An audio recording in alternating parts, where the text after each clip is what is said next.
welcome back to another episode of Ascended Masters 101, where we talk all about the teachings of the Ascended Masters. And today I want to tell you 10 things that the Ascended Masters have told us about angels. Now, we've already heard so much about angels throughout history. In fact, angels have played key roles in more than a handful of religions and cultures. Angels appear on Egyptian tombs, on Sumerian carvings, in Buddhist art, and they are mentioned in Hinduism, in Zoroastrianism, as well as in Jewish, Christian, and Muslim beliefs. In the Old and New Testament alone, the word angel and angels appear 294 times. And then there are the countless accounts and witnesses that have been written about people's individual experiences with angels. So just from this, we know that many people have believed in angels across many cultures over a long period of time. But what have the Ascended Masters said about angels? Are they real? What do they look like? What kinds of angels are there? What is their purpose, and how can we interact with them? The good news is that in addition to having had many personal experiences with angels, Mark and Elizabeth Clare Prophet have received many dictations, also known as messages, through the agency of the Holy Spirit from the archangels that are named in various scriptures, such as Archangel Michael, Archangel Gabriel, and Archangel Raphael. These dictations are not psychic or channeling or talking with the dead or anything along those lines. A dictation, as defined by Ascended Master Encyclopedia, is a message from an Ascended Master, an Archangel, or another advanced spiritual being delivered through the agency of the Holy Spirit by a messenger of the Great White Brotherhood. It is a message at a whole different, higher level. There's a video on this channel called Who Are the Ascended Masters if you'd like to learn more about dictations, and I'll post a link to that below. So these dictations convey a wealth of information and insight about the magnificent beings of light known as angels. In fact, a number of these dictations are from angels themselves. And it is from these dictations that the content of this video comes from. It's not gathered from other videos online or a compilation of what others have said or a gathering together of what history knows about angels. It is directly from the heart of heaven telling us about the angelic realm. In the teachings of the Ascended Masters, so much has been said about the angels. So these 10 points are simply 10 things that I found to be helpful in understanding more about the angels, and I hope you will as well. So with that introduction aside, let's get started. I'm using the book Meeting the Masters as a reference, and I'll post a link to that below as well. Angel fact number 1. Angels are real. You've probably guessed that by now, but it doesn't hurt to put it out there. Not only are they real, but the angelic kingdom is a vital part of the cosmic scheme. This is probably a good place to mention that God made 3 kingdoms, or 3 divisions in hierarchy, and all of the hosts of light serve within one of these 3 divisions, including us. So listen for your part. We have the kingdom of the elementals, which are the beings of fire, air, water, and earth. Keep an eye out for a video about the elementals to learn more about these amazing beings. Then we have the kingdom of the angels, who minister lovingly to the needs of both men and the elementals. And finally, we have the kingdom of the gods, which is made up of Ascended Masters, cosmic beings, and men and women becoming gods. Becoming gods means becoming more and more Christ-like, or like God, just as Jesus has asked us to do. So not only are angels real, but they are a crucial part of how God has set up all of cosmos. Angel fact number 2. The word angel comes from the Greek word angelos and the Latin word angelus. Both of these words mean messenger. The Ascended Masters explain that angels are messengers of light, whom God created to minister to the souls on earth, that's us, as our guides, our guardians, and our friends. Elizabeth Clare Prophet explains that angels amplify the different angles of God's consciousness, which are the many qualities and virtues of God's Spirit. Not only do they amplify the qualities and virtues of God, but they can also transfer them in the form of cosmic light rays to us, the people of Earth, and project them into specific situations, like an infusion of love or of faith into situations that need it, for example. So they can infuse us and situations with God's qualities and virtues. Angel fact number 3. Angels serve as step-down transformers of spiritual light. We read in Meeting the Masters that just like a sunbeam carries forth the light of the sun, so angels carry the light of God throughout creation.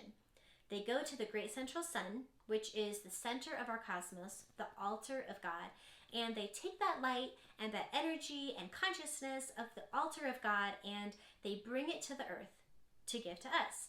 But we can't really handle that much light. It's too much for us. It would be like plugging directly into an electric substation.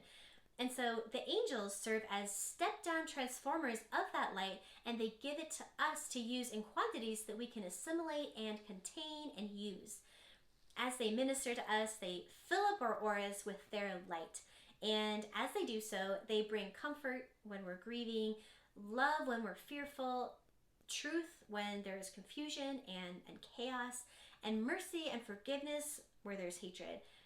In Meeting the Masters, we read, "Every angel who knocks on the door of our consciousness carries a personal gift from the Father, Mother, God. When we open our hearts and are receptive to their light, we are inspired with the sacred essence of the divine." End quote. Angel fact number 4. Angels have immense feeling bodies.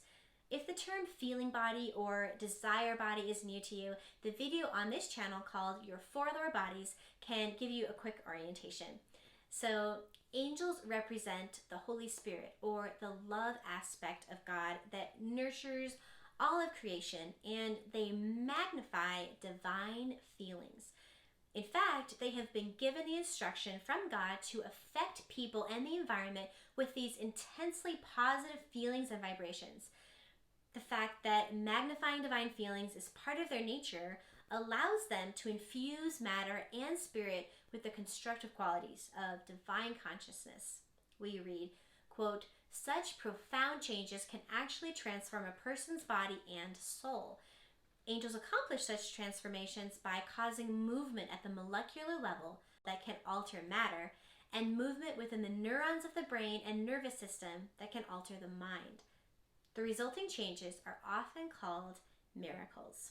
End quote. Angel fact number 5. Angels are gifts of God's love to us, his sons and daughters. God actually created angels before he created us because he knew that we would need heavenly caretakers. The angels give us tremendous power and protection by providing us direct access to God. We can, of course, contact divine consciousness through our higher self, but angels are spiritual assistants who are extensions of God's consciousness, and as such, they can work for us in ways that we ourselves cannot. Now, this next part is important. We have been given free will by God, and therefore, angels cannot intervene in our world unless we ask them to. I'll say that again. They cannot intervene in our world unless we ask them to. We have been told in the teachings of the Ascended Masters that angels are literally just waiting to be called into action by us. It gives them so much joy to help, and it is their reason for being. So the angels are a tremendous and a loving help and a resource for us, but we just have to remember to invite them into our lives. Angel fact number 6. Angels can get tired. When there are hard times on the earth, angels are constantly serving humanity with their incredible momentum of light and energy, and they serve so constantly that they can get tired. When this happens, some of them cycle back to the great central sun, the center of our cosmos, to be recharged before they venture out again. But that's not the only place angels go to recharge. We read in Meeting the Masters, often angels go to spiritual retreats that are deep within the highest mountains of the earth for rest, for relaxation, and recharging. They might take a couple of hours, a half day, or a whole day, but their devotion propels them right back into service. Can you imagine what one of the angel oases might look like? I'm sure they are lovely, but it's so touching that they only rest just long enough to be able to come back into the fray and give the souls of the earth, that's you and I, that incredible assistance and help. Where would we be without the angels? We read in Meeting the Masters that when someone prays to God during difficult times, whether he knows about the angels or not, his prayers are answered by the angelic host who rush instantaneously to his side. Angel fact number 7. Angels can appear in whatever form they choose. Sometimes they appear in all of their majesty with immense light shining through their forms. This can be so awe-inspiring that it can frighten people. We read often in the Bible where angels begin their visitation with the words, "Fear not." Can you imagine how startled you might be if a being of unbelievable light and love and energy appeared right before you? The angel would probably need to assure me a little too. On the other hand, angels can also appear in human form and look just like you or I, or any physical appearance that they want. When angels appear, they usually wear everyday clothes. And regardless of whether they appear physically or not, many people have experiences with angels by feeling their presence through a feeling, an intuition, a prompting, or an inner voice. Angel fact number 8. There are many, many different kinds of angels, and they help us with very specific things that you'd never think to ask an angel for help with. In Meeting the Masters, it says, quote, "In truth, there are myriad angels serving in just about every capacity imaginable. There are angels of victory, Christmas angels, angels of the Eucharist, wedding angels, and angels that accompany every ascended master. There are angels who can help us find parking spaces, pass tests, mend relationships, clean up oil spills, and stop wars. Some types of angels attend every birth. Others attend every death, and still others record all of the events in every person's life. Angels see to the care and health of the body, and they oversee the conception and gestation of babies. A multitude of angels are available to assist us with almost every aspect of existence," end quote. Angel fact number 9. Angels can live in human form. Although there are numberless numbers of angels in the heaven world, some angels have embodied among men because they believe that they can be of more service by wearing a human body. One such angel was Mary, the mother of Jesus.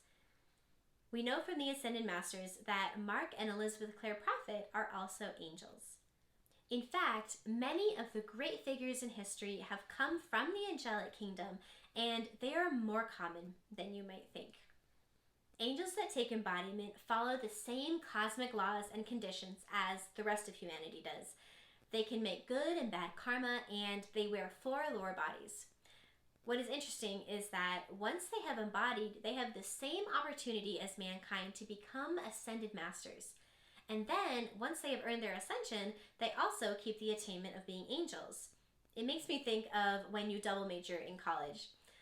The Ascended Master Gautama Buddha spoke about embodied angels when he said in a 1995 dictation, quote, "There are many angels in embodiment, untold millions who live only to serve and to help others. They are on the front lines, caring for others who are dying on the battlefields. And they themselves are often lost in the battle, for there is no end to their courage," end quote. Angel fact number 10. There are captains of all the angelic hosts that are called archangels. Archangels were created as the foremost hierarchs in the angelic kingdom. These archangels are majestic beings who serve the sons and daughters of God, and they embody divine attributes. Each one of them works tirelessly to promote good and to defeat evil, and they are incredible resources and friends to each of us on our own walk back to God. So, these were 10 angel facts that I thought you'd enjoy learning about, and keep an eye out for more videos in this channel about angels and how to work with them. In the meantime, God bless, and may the angels be with you every step of the way. If you're finding value in this content, I invite you to become a sponsor of what we are doing in this channel to help make the Ascended Masters a household word. We've built a custom sponsorship rewards program that is filled with Ascended Master-based gifts and perks, and you can check it out by visiting kumaracreations.com and clicking the sponsor tab, or by clicking the link in the description below. So thank you, and I'll see you in the next episode.